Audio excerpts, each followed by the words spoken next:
Welcome to the Poisoner's Almanac podcast. Guys, I just want to let you know we are so thankful for the 5-star reviews you guys are leaving on Spotify and other platforms. That's a huge help to the podcast. You can also follow us on socials. You can find me on TikTok at Studies Show. That's all one word. You can find Becca on TikTok at Yobec, Yobec. The podcast itself also has an Instagram account, Poisoners_Almanac. Becca herself is running that account. She posts deep cut, granular information on all of the poisons that we cover on this podcast. Let's get into the episode.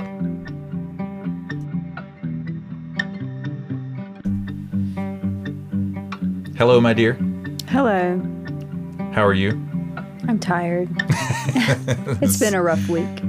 Yeah, it's been a lot going on, right? Yeah. Yard sale today. Yard sale. Got rid of a bunch of stuff. We did do that. Made a bunch of money, which was awesome. It was very stressful, though, because we had a bunch of stuff in our living room overnight. And so yes, just seeing that in my space that's usually free of clutter really gave me some anxiety. Right. I don't like that. You did not. You did not like Your that. mom came in clutch. You had her come over and help you get all this stuff together the day before. I was incredibly overwhelmed, especially with the playroom. And since my mother has been partly responsible for filling that playroom, primarily responsible, I needed some help. And she's been through this before. She knows how to get rid of stuff. Yeah. Guys, what's funny is my mother-in-law is she was a single mom to an only child who is, of course, my wife. It's me. And she retired early. What? Well, I guess kind of early. But she worked so much that it doesn't feel like she retired early. I'm talking about age-wise. Right. Like she retired, it was like 59. She needed to. It was time. She paid her dues. True. She worked hard. Why did you push back so hard when I don't know. Okay. It just seems like it was time for her. It seemed like it was time. So she retired as soon as our daughter was born. And it was we should have known then. Our daughter, she's an only child herself. This child is going to be the sole focus of this woman's life. And so she has some people do drugs. My mother-in-law shops. Yeah. She does like to shop. She shops like a boss. And most of it for our daughter, and it ends up in our house. Yeah. And then she comes to help Becca get things together for the yard sale, and she goes, "Where did this stuff come from?" Yeah. I'm the kind of person that feels bad if I buy myself anything. So you just let your mom buy it. Oh my God. Like if I buy myself something, I feel guilty. Right. I feel really guilty. Right. So yeah, it's been a very eventful day.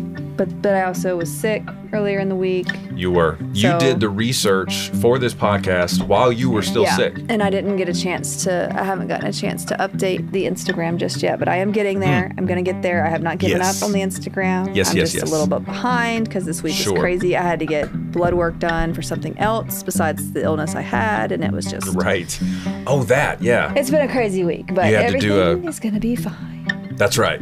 You had a really high cortisol level in your blood, so then the doc had you do a dexamethasone suppression test. Yeah. Right. He's kind of trying to figure out why that cortisol is so high. No, maybe I'm just stressed. Who knows? Maybe your husband's an idiot.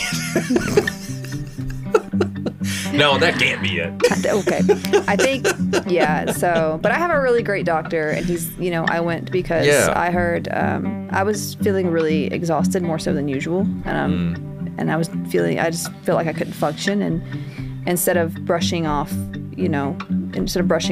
he listened and he did some blood work, and he's a really good doctor. He's following through, and I'm very thankful for that because you don't find that very often. It's been great so far. So hopefully get some answers soon. Hopefully there's nothing crazy. And today we are talking about what? We are going to talk about opium, which comes from the poppy plant. Okay, let's do it. So, have you ever seen poppies? They're pretty. Yes. Pretty flowers. Another popular, I should say I'm trying to do this. You can buy seeds for poppy flowers, but in some places you can't. Like carry around poppies. Like it's anyway. We'll get to that. Okay. So opium actually comes from the plant Papaver somniferum. Somniferum. Okay. Also known as the breadseed poppy or the opium poppy for the reason, that I just said. Of course. Let's see. So the earliest reference to opium use is actually in 3400 BC in Mesopotamia, which is now Southwest Asia, I believe. Okay. And if I get anything geography-wise wrong, let me know, because I'm not good at geography. Becca is she's like Sherlock Holmes in such that she is wickedly intelligent. And then the typical elementary school stuff that's not extremely useful in the moment, she deletes those things. I do know. Such as geography. I do know that the Earth goes around the sun. Okay, I know that. But yeah, no, geography, state capitals in the U.S., forget about it.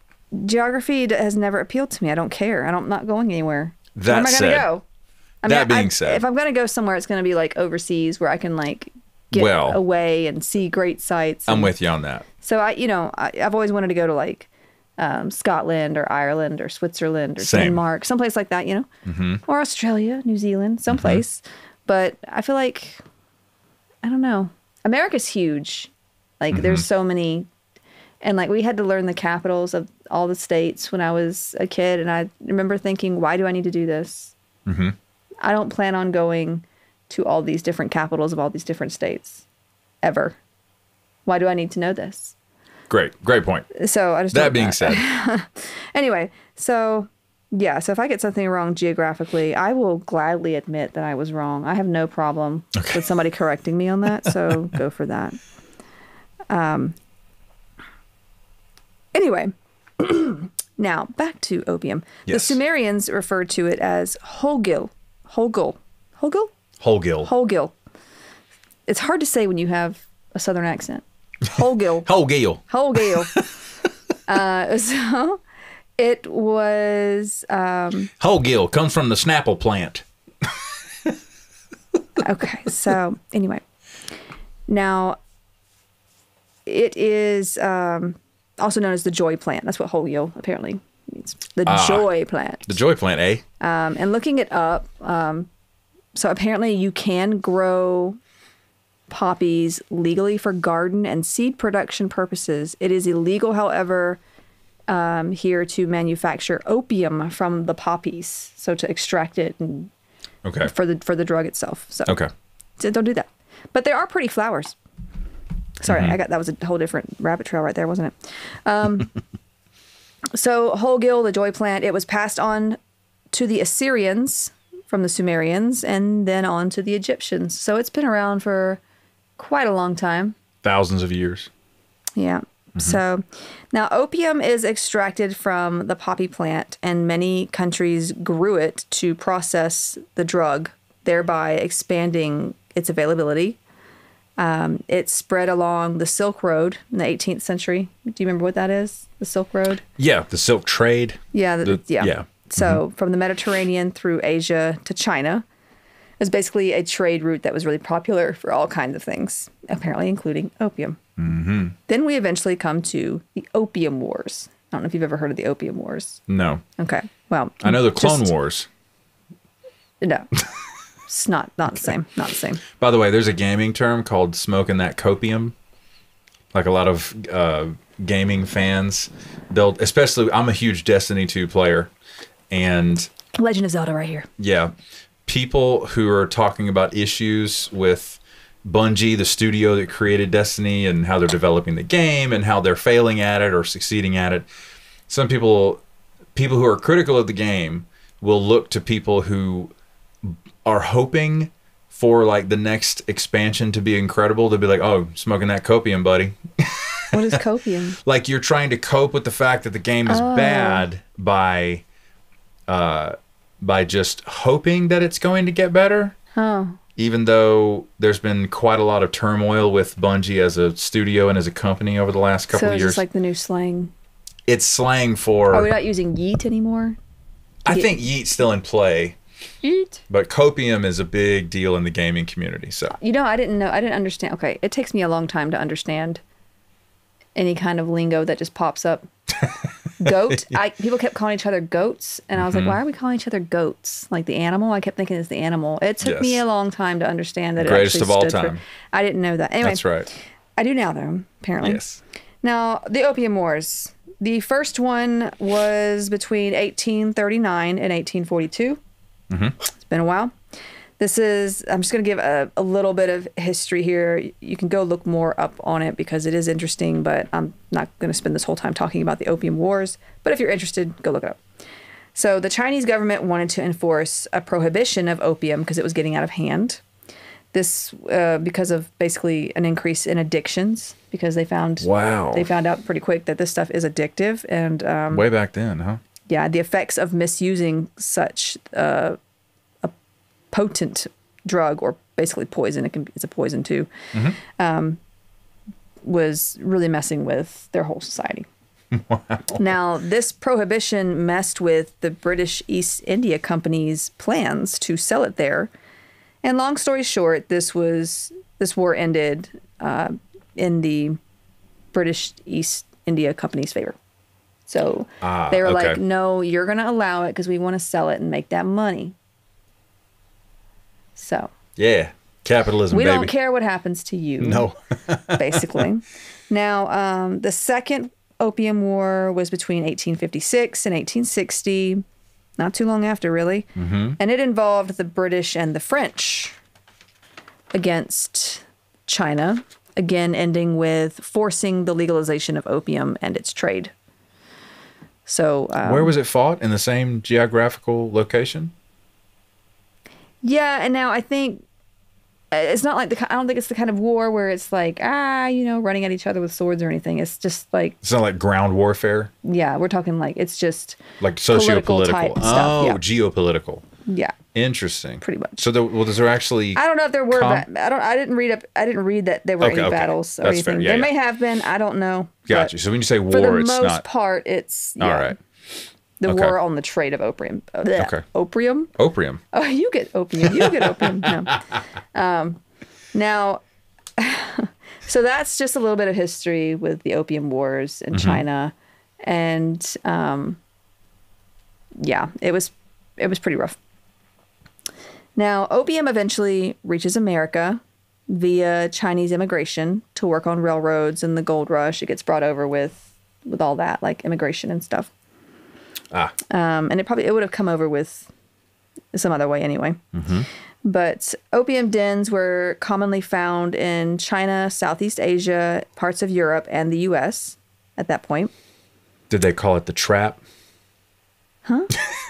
The trap? The opium den, was it also called the trap? What's that? It's like a drug house. Oh, no, I don't know. Okay. I don't think so.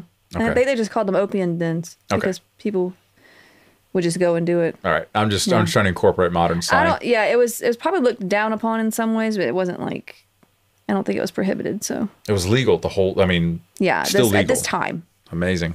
Okay. So what is opium? Tell us. Okay. It is a narcotic drug extracted from the sap of poppy seed pods. So what they do is they take I don't know if I should be giving this information out. Don't do this. An incision is made on the pod and the resulting sap is scraped off. People can Google this anyway. It's out there. So. Don't do this though. Don't do it. Allowed to dry and ground into a powder. Okay. Its derivatives are pretty well known in the medicinal and illegal worlds. That would be morphine, codeine, and heroin. Oh, yeah. So you have like the word opiates. We've all heard about the opioid crisis. And such. Now, fentanyl is, you hear that word a lot with the opioid crisis. Fentanyl is actually a synthetic opioid.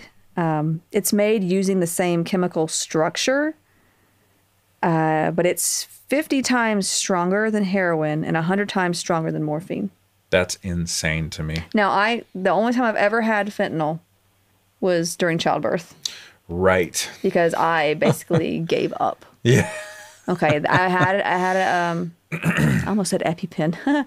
I had a epidural, and it wasn't working towards the end. Like it really wasn't working. It worked for a little bit, and then like there's like a button you're supposed to push if you need like a dose, but the nurse wouldn't let me push the button anymore for some reason because she said I needed to know when to push. Anyway, long story short, my child was over 9 pounds. Yes, she was a big baby, and I had given up, and I was like, you're going to have to cut this kid out because I'm done. And the doctor came in and gave me some fentanyl so that I could, keep up the good struggle, whatever. It's still the most impressive physical act I've ever witnessed. And I'll never do it again. No. I love my child, but I'm never doing it again. Totally. Anyway, so that was my experience, my brief, limited experience with fentanyl. There you go. Now, many early doctors gave it to patients for calming and sedation. Not fentanyl. I'm talking about opium. It'll do that. Yes. Fentanyl is a synthetic made later, but opium was given for calming and sedation. Its use as an anesthetic and pain reliever have long been known because it's been around a long time. Ancient Greek physician Galen treated his patients with opium around 150 AD. The early Romans believed it was created by Ceres, their goddess of agriculture, grain crops, fertility, and motherly relationships, because they had a goddess for that, apparently. All right. It has said that she created it to help her suffering after her daughter, I cannot say this name, Proserpina, was abducted by Dispater, god of the underworld. Does that sound familiar? This is the Roman myth. There's a Greek myth that sounds just right. the It's same. like there's It's basically like Demeter and Persephone. It's like how medications have the trade name, and then they have the name that medical personnel call it. But like the Romans basically sort of adopted a lot of their stories and myths and things. So you have a lot of people know the story of Persephone. She's kind of the reason why we have was it summer and winter. Like Persephone was taken by Hades to be the queen of the underworld. He wanted to marry her, and he basically abducted her. And Demeter was her mother. And when Persephone is gone, it's supposed to be winter. When she comes back, everything's blooming because they have like this agreement that she can come back for this time of the year, basically. Okay. I'm probably telling it horribly, but that's part of it. But yeah, the Roman version is apparently Ceres would be Demeter. What's this lady's name? Proserpina would be Persephone. So okay, there you go. Now, so yeah, it's saying that she created it to sort of ease her suffering during that time because she was really upset. Okay. Now, the Greco-Roman gods Hypnos for sleep, Thanatos for death, and Nyx, which was like this goddess of night, basically. Yeah, is hypnosis name where we get the term hypnosis? Ah. Yeah. They were often shown holding or crowned with poppy flowers. Oh, so okay. There's that reference. All right. Also Homer. We know Homer, right? The dad in The Simpsons. No. No? The Odyssey and the Iliad. Ah, my fault. Thank you. He described the use of nepenthe. Am I saying that right? Nepenthe? That's how I read it, but... Well, the current members of the Roman Empire are going to be very upset at you. Yeah. By Helen of Troy to lull, quote-unquote, lull all pain and anger. This was believed to be opium or inspired by opium. Gotcha. In the 16th century, Paracelsus, do you remember our boy Paracelsus? I remember using that name in a previous episode. Yes. He is the physician that basically came up with the phrase, the dose makes the poison. Oh, that's his. That guy, okay. Yeah. He actually, I should remember that. He actually introduced laudanum. Oh. Laudanum, yeah. Well. Which is a tincture of opium or, opium and alcohol. We have a mutual friend, Chandler, who had never heard the word tincture. And it's part of a video game we were playing. And I was like, yeah, you got to do this part. It's Destiny, matter of fact. I was like, you got to make sure you pop a tincture of Queen's Foil to get into the Ascended Challenge realm. Not He's a like, tincture. A what? I said, a tincture. A tincture? And he goes, A tincture? It's just the way you say it. Yeah, it's an old school sort of term. Yes. Tincture of steel cured my mumps. You'll probably hear it amongst the cottagecore or the more I'd love to. Witchy types too. You know, it's a common term. Would love it. Yeah, it's a fun term. A tincture. Or your typical like people who like to forage and stuff and do like the I don't know. Okay. It's pretty cool. That said. I can't, it's not really my wheelhouse, so. Okay. I do poisons. Right. Not tinctures. Okay. Now, morphine was extracted in 1805 and was often used to help soothe restless babies. Oh, God. So, yeah, like, they did a lot of things that would be questionable to us. Gosh, it was just barbaric.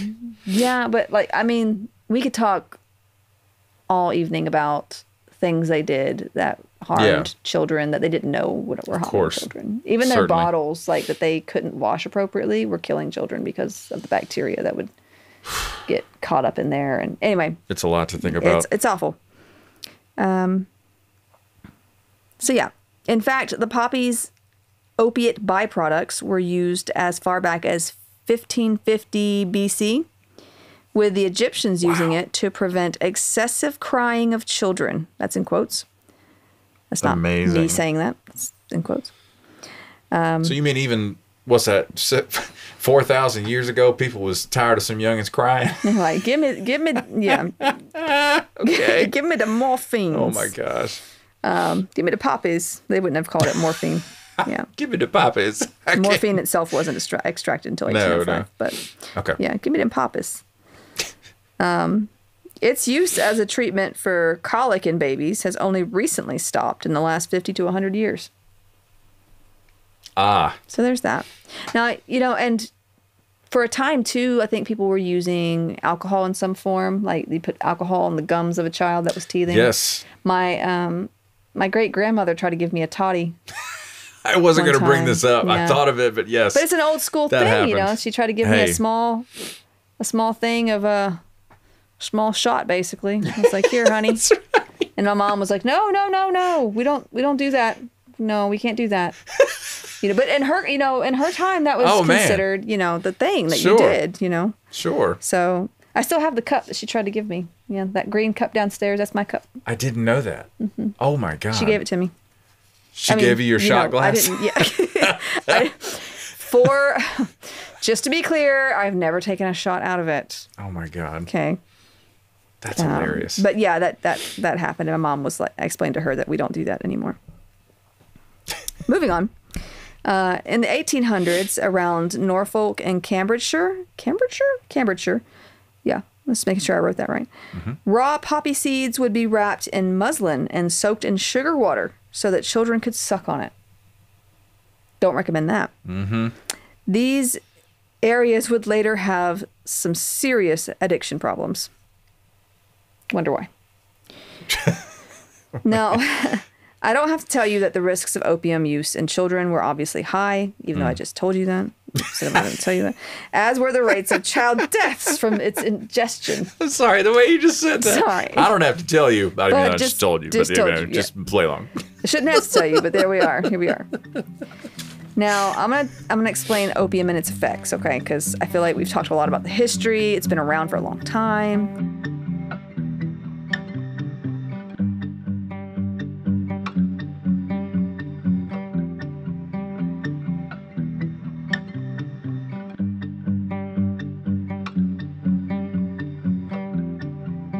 So opium actually affects the part of the brain that regulates breathing, thereby causing breathlessness and respiratory depression. Mm-hmm. A lack of oxygen will lead to weakness and inability to walk and permanent brain damage. So you're basically, if you're having respiratory depression, you're not getting oxygen to your brain, right? Sure. You're having a hard time breathing. It also affects the central nervous system. Other symptoms seen are the pinpoint pupils, nausea, vomiting, constipation, a weak pulse, low blood pressure, dehydration, cardiac arrest, coma, and death. And I will say, having worked as a nurse in a hospital, when you got people getting pain medication, one of the important things we used to always watch out for was their blood pressure. If a patient has a low blood pressure, you're not going to give them a narcotic, ton of medication like that, because it's gonna, it's gonna drop their blood pressure even lower. It will, and you're gonna have a code situation. You know what I just thought of was giving it as a treatment for colic in a baby. It slows your gut down, so it'll slow down the peristalsis and get rid of some of that abdominal pain. But it has its own effects. Of course, it's a trade-off. There's better ways to do this, but because a lot of patients who've had morphine, and I myself have had morphine for when I had a certain illness called C. diff that I never want again, ever. Not fun. Don't recommend it to anybody. I had horrible pain, and they gave me some of that, and that was when I was like, "You're my hero." You remember that? I forgot about that. Oh my gosh, wonky, so wonky. It was great. Anyway, so. That's You're my hero. That's my limited experience with morphine, but still your hero. But please continue. There you go. But they also have one thing I didn't see mentioned that I've seen a lot in patients who've had morphine was the itching. A lot of patients who are receiving morphine, they complain a lot about itching. And it's not an allergic reaction? No, and when it wears off, they don't feel it. It's like they feel like, or something like crawling on their skin. I didn't know that. Yeah, they feel something weird. Well, shoot. I've heard that from some patients. Okay. Now, habitual use that doesn't kill the person causes physical and mental deterioration. So treatments involve pumping the stomach, giving activated charcoal to bind and expel the poison, but naloxone or Narcan, is an antidote that will reverse its respiratory and cardiac effects. Yeah. It's often carried by police these days, EMS. A lot of people, more people now carry it today than just, medical professionals. Because, if you happen to run into somebody, and you recognize the symptoms, you can go ahead and give it to them. And this stuff works it's like you stick it. It's one of those you put in the nose and they come awake. And it's like, wow. Whoa. And then of course you got to take them to the hospital, but it's sure. Okay, I didn't know it worked that fast. It's an interesting medication. Okay. So interesting. Yeah. Now, we've mentioned morphine, but in 1898, the poppy's more powerful extract was introduced by Bayer. We know who Bayer is. Yes, the makers of aspirin. It was named heroin. It was also sold as a cough syrup for children and adults. God, it's just psychotic what used to be just commercially available. Cocaine was actually in Coca-Cola, all that fun stuff. And it was banned in 1923. Between 1923 and 1924, I should say. Okay. Because of the amount of recreational use and addiction. As of 2009, the World Health Organization estimated that 9.2 million people worldwide were heroin users. Wow. It's a lot. That's a lot. Now, even after heroin use is stopped, effects such as depression, mood swings, insomnia, psychosis, and paranoia can remain. It literally changes the brain, causing a reduction in dopamine receptors. Wow. So it changes the brain, and those effects will stick around. That's crazy. So it's a drug, but it's a poison. Let's be honest. It's a poison. Yes. I've heard people who've recovered from heroin addiction say that even years later of being clean, they still sometimes feel this ache in their bones.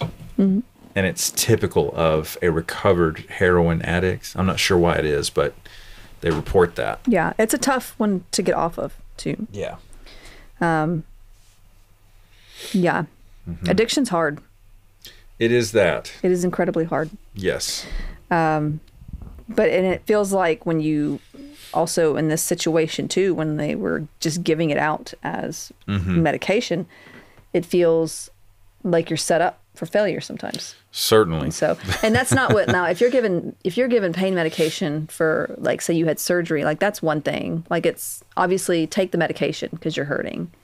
But if you take it appropriately, you're not likely to develop a situation. If you have before, you can always let your doctor know, hey, I've had this issue before and I don't want it to happen again. They can usually come up with some other way around that. But taking it appropriately, there's nothing wrong with taking it if you were in pain. It's true. I have a patient right now. She was in a pretty serious car accident with her daughter. Her daughter has a history of addiction to prescription pills, opiates, and so she had significant internal injuries, and she cannot have narcotic pain medication. And I go to this patient's house, and I see this girl, and I've known them actually for years already. But I saw her and spoke with her, asked her how she's doing. She's like, I'm hanging in there. And I could just tell the way she's walking around, the way her posture is. She is hurting like an SOB. Because normally this is the kind of thing that you get, Percocet for or something. And she literally cannot. It's medically inadvisable to give it to her. Yeah. And speaking of medications like that, oxycodone is actually synthesized from thebaine, which is another component of opium and is used for pain relief. So you've heard of oxycodone, yes, that kind of thing. Now, I took oxycodone after, what was it? It was a procedure I had. I took 1 dose, and I am not joking. My dog talked to me. I am not joking. I never touched the stuff again. Right. It was the weirdest. And I don't even think I don't even know if hallucinations is a side effect. Oh, yes. Because I don't. It's a side effect. Well, like most people I've talked to on oxycodone, though, have never had hallucinations. Well, but every patient's different. Yeah, but for me, it was like I took one, and I swear my dog said hello to me. I'm not Which joking. dog are we talking about? It was that one that hated me, too. I'm not joking. My mom used to have a Pomeranian. I thought you were going to say it was one of the nice ones. No. This one... It was that Pomeranian that had a demon in it. Yeah, I'm telling you, this thing... And my mom loved the dog. She still talks about it. She loves that dog. Okay, so this dog hates your existence. You pop an oxycodone, and then this dog is like, what's up? Yeah, basically.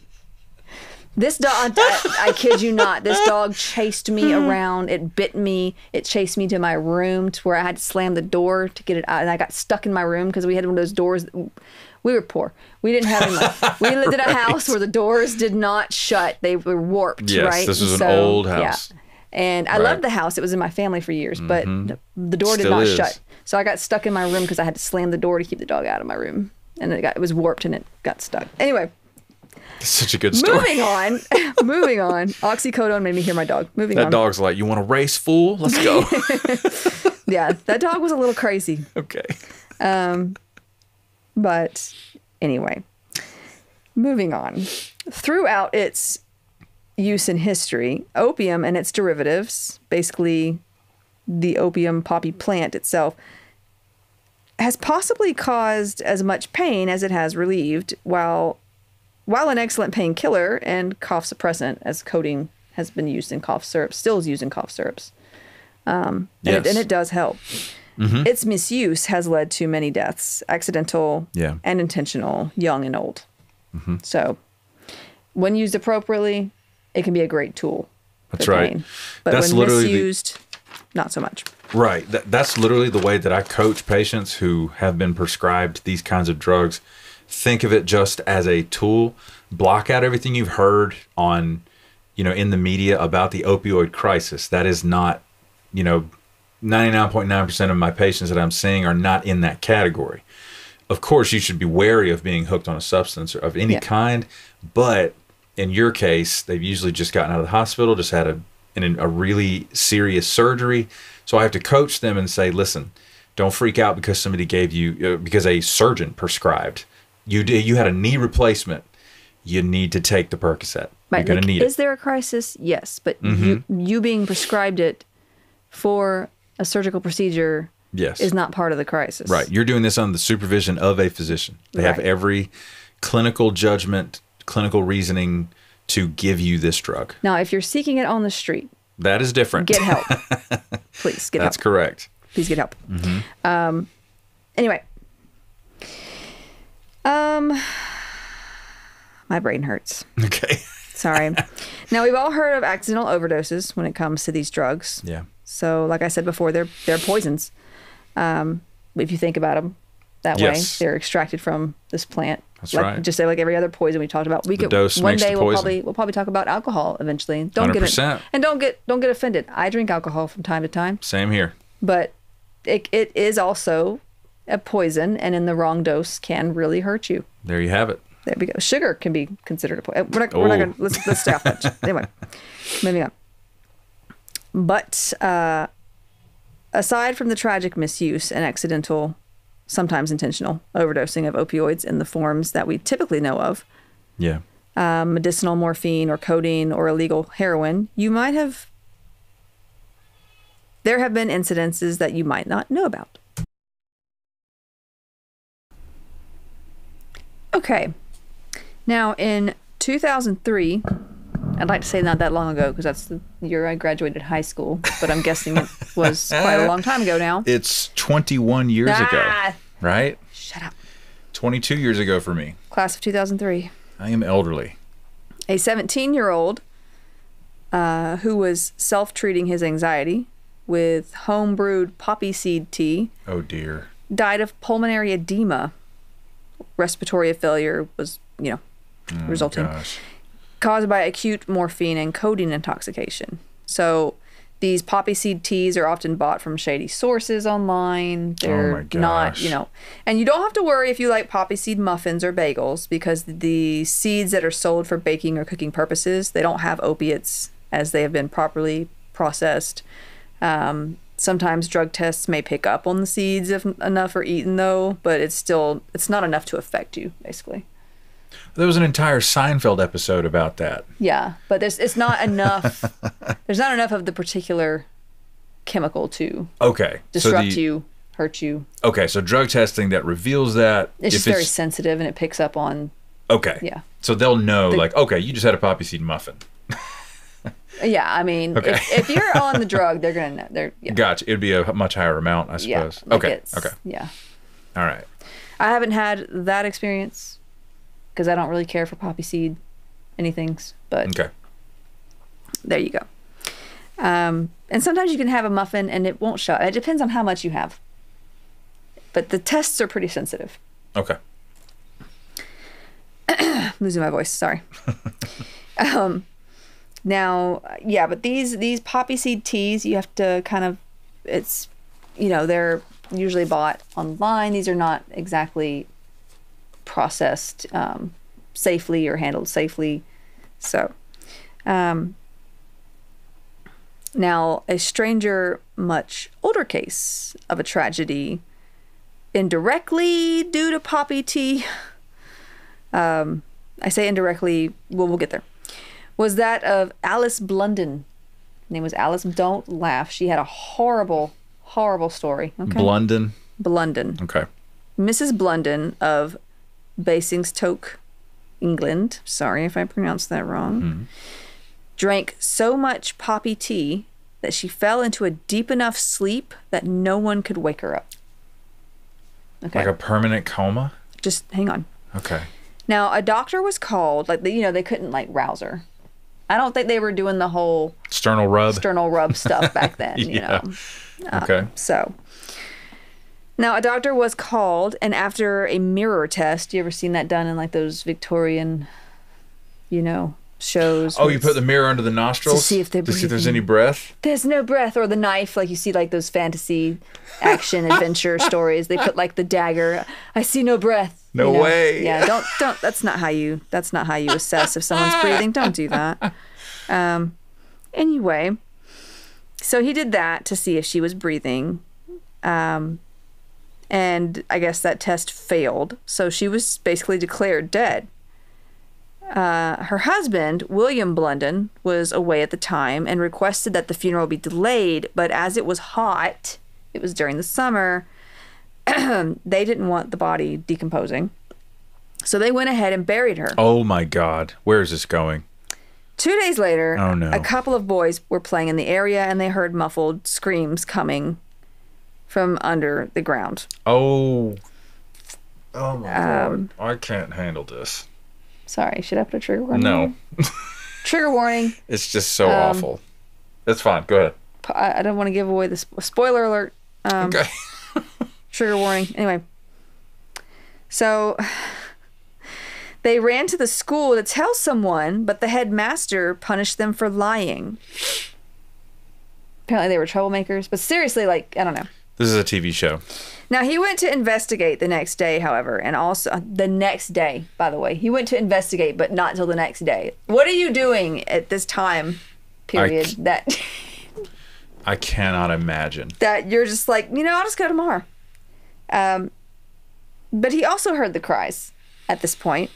But it took until evening before they could dig her up. They had to call the right people, I guess. Oh, my God. And at this point, she looked as though she'd been beaten because she was kind of a heavy-set woman, and the coffins, they only had, like, a certain size. Oh, my God. So she was squeezed in there, and it looked like she'd been beaten.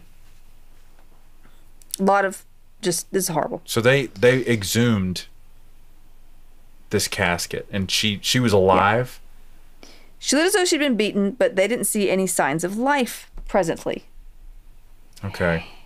So they thought that she was dead. They just thought she was dead now. Like, well, now she's dead. Anyway, hang in there. They left her in the grave without covering it fully until the coroner could be reached. The proper authorities. Until the carrier pigeon could arrive. The next day. And what they did was they left a guard at the site overnight to see, if anything would happen. Well, it starts raining really hard, and the guard is like, screw this, I'm out. He gives up. He's just like, it's raining. Oh my God. I'm out.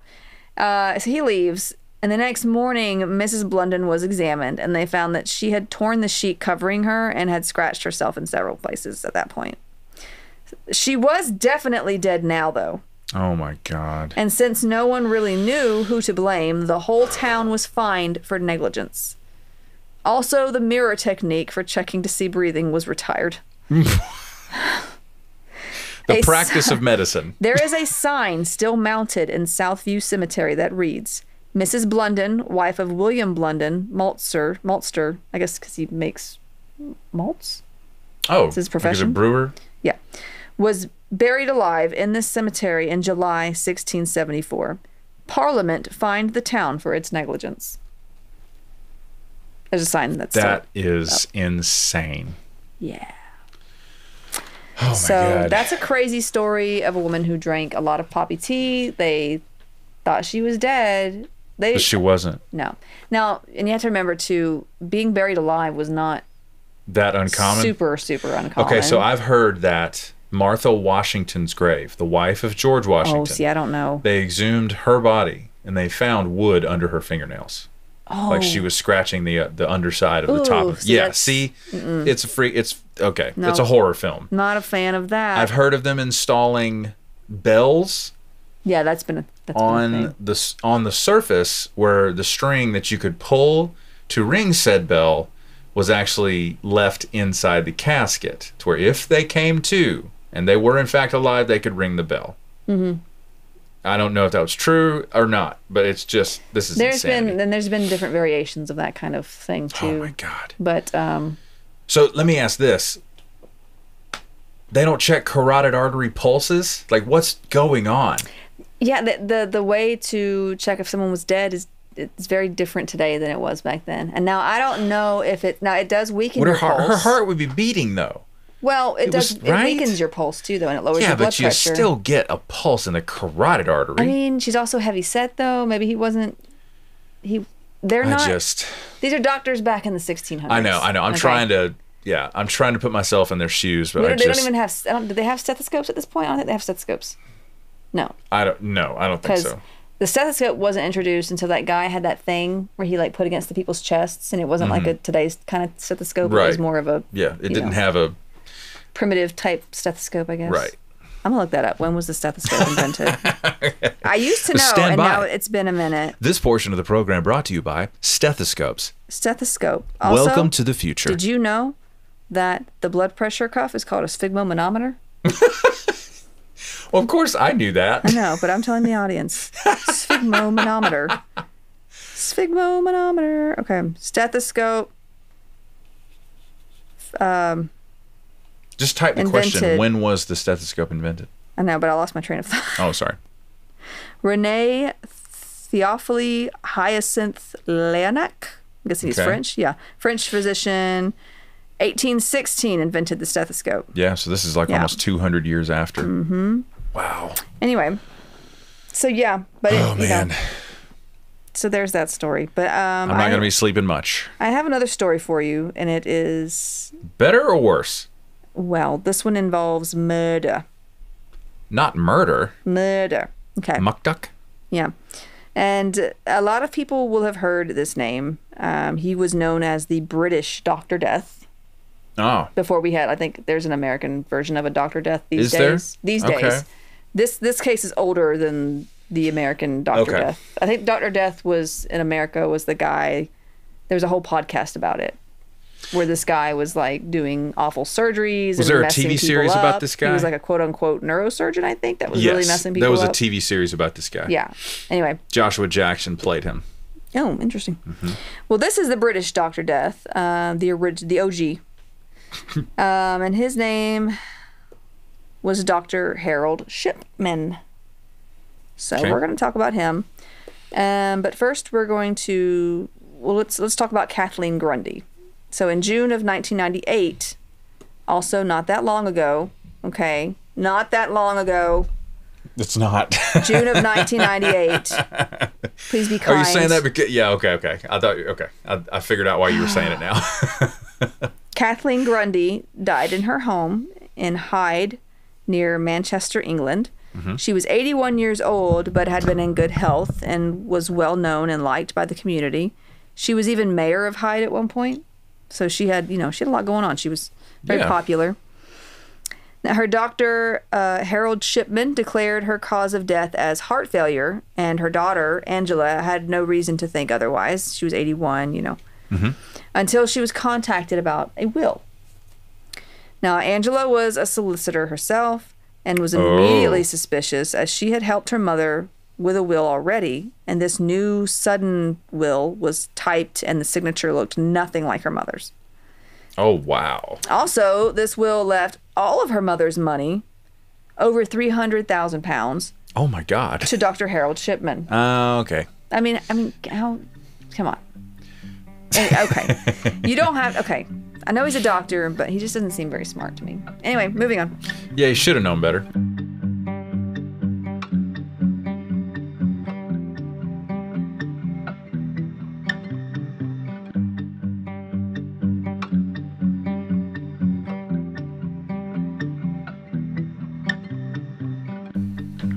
Not all doctors are like super smart. They may know things about medicine, and you may know about your field, but it doesn't mean you know. Like, I know about poisons. I don't know anything about geography. I'm terrible with geography. You asked me a geography question. We've been over that. Yeah, it's terrible. Yep.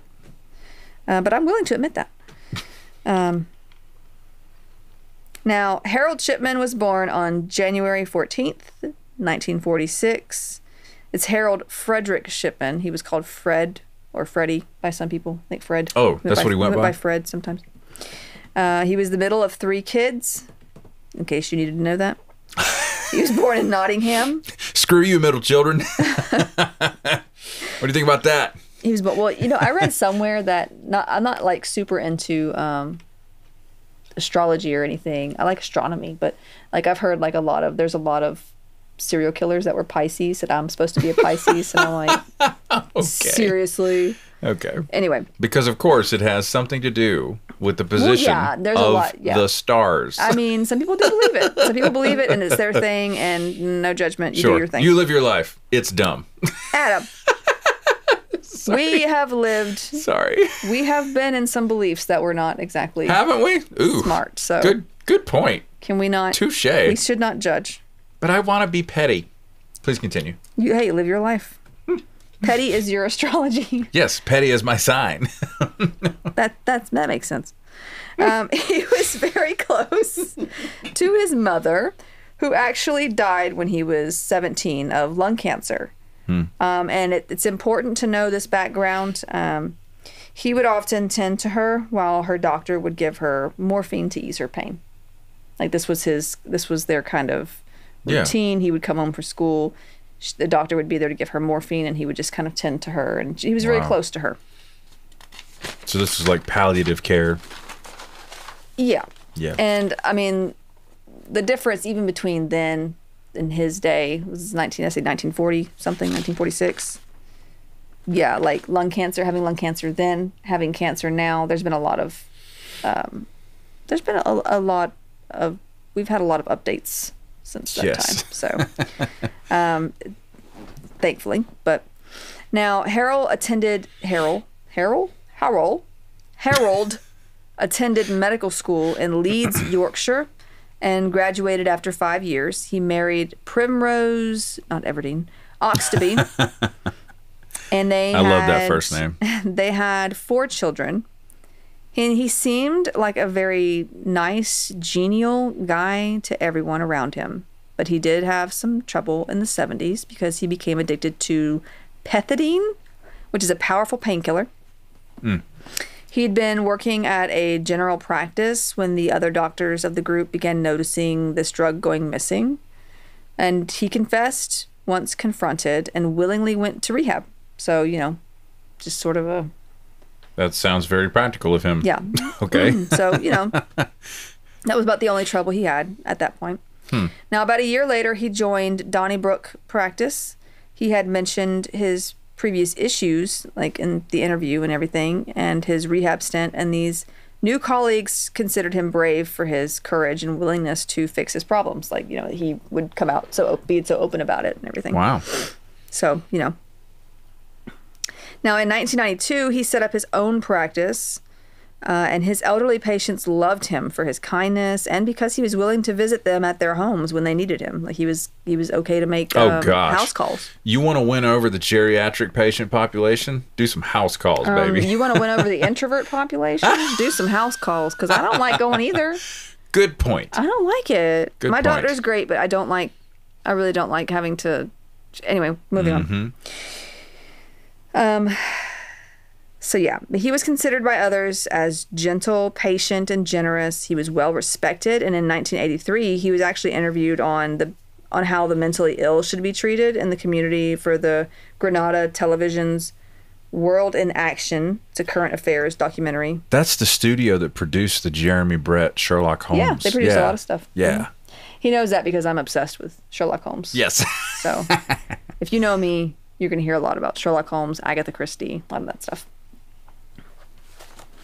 And Jeremy Brett is my favorite Sherlock Holmes. He's the best. In 1988, Deborah Massey, a local funeral director, noticed a higher than usual mortality rate among Shipman's patients, and that the deaths were similar and unexpected. Still, she wrote it off as, him having more elderly patients than the other doctors in the area. So, maybe it's just that he has more elderly patients, and, they tend to... Unfortunately, they pass away, from certain illnesses. So she just kind of wrote it off as that. Now, about 4 months before Kathleen Grundy's death, a local doctor prompted police to look into Shipman because he was asking for a lot of cremations, and it seemed suspicious. Like, at this time, I'm not sure if it's the same now, but at this time, you would have to have 2 doctors sign off on a cremation. Oh. So, like... He could be like, yeah, I'm signing off on this cremation. Another doctor would have to sign off on it too. I guess to...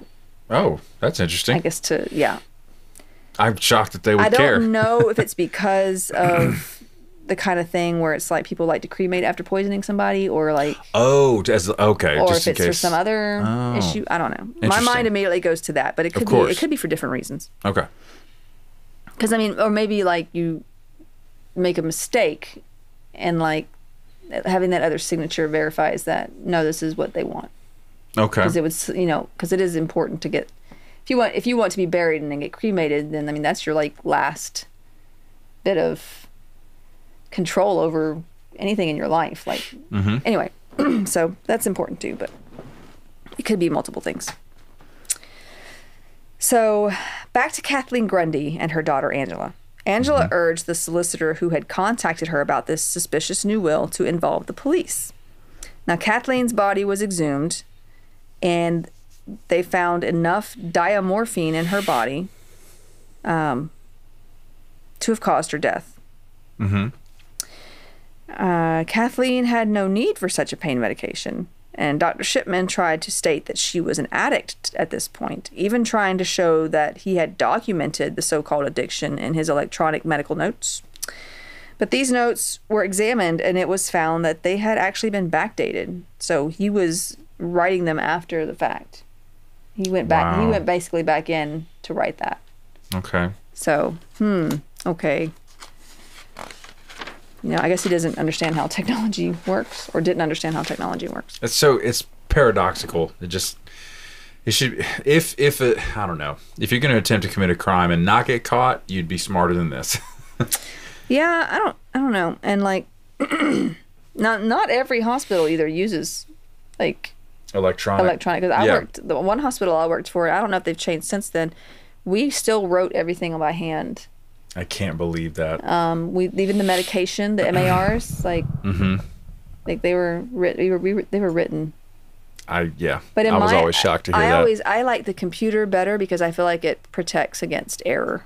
Because like if you're like, nurses are tired. We're tired, we're frustrated, there's a lot going on. Yes. And if you're doing like your third or fourth 12-hour shift, and you go into a room, at least you have something in that computer can be like, hey, check that again. Because it kind of keeps you, I think. Because humans mess up.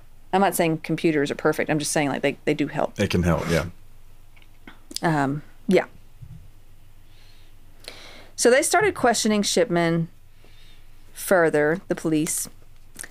But his demeanor had gone from this caring and calm nature to uncooperative, rude, and arrogant. So maybe, I don't know if these are his true colors, but... Yeah. So they searched his home and his medical practice, and they found collections of random items, like keepsakes, jewelry. They also found the typewriter that had been used to write the forged will after Kathleen's death. And it was found that these keepsakes and jewelry were from various different patients. Wow. Because a lot of, we'll get to that point. Now, he was arrested on September 7th, 1998. And police would go on to investigate and exhume 12 more bodies. He was charged with the murders of 15 women by lethal injections of diamorphine and 1 count of forgery for that, will. That's crazy. Now, like the keepsakes and the jewelry and stuff were basically like trophies of the people he had killed. And I don't know if he saw them as trophies or just like something else, but serial killers tend to do that kind of thing. My dude has lost it. Yeah.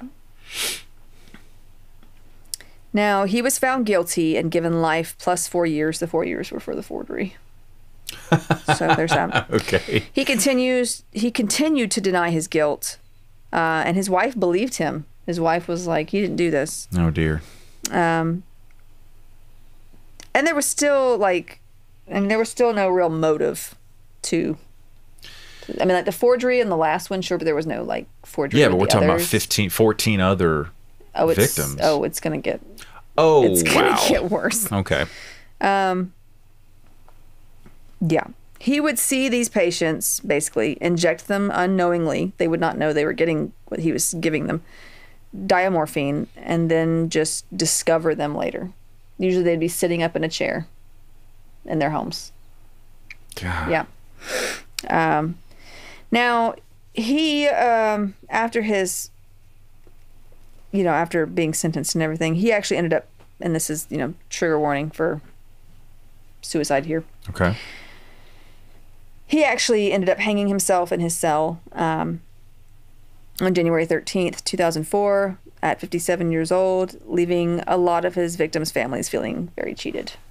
No answers, no, like, why did you do this? So he was only in for 6 years. This 2004. Yeah. Now, following an investigation, the Shipman inquiry was submitted in 2002, concluding that Shipman had killed at least 218 of his patients between 1975 and 1998. 75? 1975 to 1998. Oh, my God. Another report suspects more earlier deaths, including that of a child. Oh, my God. The estimated total of deaths that he caused is actually around 250. Oh my God. We don't know for sure, but that's just... Right, because you'd have to exhume bodies and... Yeah, but that's the estimated count. Man. Um, that is so sinister. It's, yeah, and we still don't, like, we don't know for sure why he did it, because, like, obviously with his background, like, his mother was receiving morphine, and it's not, I'm not sure if he had this sort of mental break, and it's just like he's thinking he's actually doing something good, but he's not, or maybe he gets this sort of relief in doing that because he thinks of his I don't know. I'm not sure. Yeah, we don't have any answers because he just refused to admit to anything. He might be having like it might be like a Kevorkian approach. I'm just helping people. But see, like the one lady, it doesn't make it right. Well, no, like the one lady had no health issues though. Not really. She was actually in good health. She had friends. She had. Okay. You know, these patients weren't asking. For this. I was just. Oh, I see. I'm assuming they were on palliative care. End of life was near. No, they're not on palliative care. At least the majority of them. I don't know for all of them. I can't tell you. So awful. But like, yeah. So something about it for him is enjoyable. Something. He's got some sort of madness going on. So in September of 2009, letters from shipment. You have WTF in the margin. Because this is ridiculous. Notes. Yeah, this is so weird to me. Yeah, letters from shipment to friends while he was in prison were supposed to be sold at auction, but the sale was withdrawn after complaints. Like, why would you, like, because you're basically glorifying that in a way by, you know, hey, look at this cool thing we're going to sell for auction. He wants to buy this for millions of dollars. Because he was like, you know, this serial killer who was well known. And oh, that's weird. It's very, it's ick. It's giving me the ick. Where would the proceeds have gone? To his estate or to, I don't know. Okay. I'm not sure, but it's kind of gross. It's pretty totally. Gross. That's why I wrote WTF. Okay. So I was like, who thought that was a good idea? Gross. Anyway, a memorial garden to Shipman's victims opened in 2005 in Hyde Park, and it's called the Garden of Tranquility. Oh, wow. So. That's crazy. Yep. But... yeah, that's the crazy story I have for you. That was a wild ride. I did not see that coming. For opium, or it's one of its derivatives at least. Totally. But yeah, opium's been around a long time. It's been used somewhat for good and a lot for bad, unfortunately. But yeah, but it can be a tool or it can be a poison. Gotcha. So. Good stuff, my dear. Have I told you you're extremely good looking? Okay. Now, I am working on the cyanide stuff. I'm getting some research together for that. But there's two-parter. A lot, but there's a lot that goes into that because it's been popular in the past. But I think right before we do that one, I want to talk about a couple of trees that are a bit sinister. Oh, please, let's do. People may not know about. So I'm excited for that one because looking forward to it. There are some weird trees out there. Lots. Weird ones. Lots. Poisonous ones. You don't say. Toxic ones. You don't say. Dangerous ones. My kind of trees. Sounds like a job for Captain Planet. I don't know. No, I thought I was thinking the Poisoner's Almanac. Oh. You went Captain Planet. That's a perfect. He's a hero. Oh man! Gonna take pollution down to zero. Oh jeez. Anybody? Anybody? I miss the 90s. Who else is 40? All right. Thanks for listening, you guys. That's all for this episode. We'll see you in the next one. Bye. Bye-bye.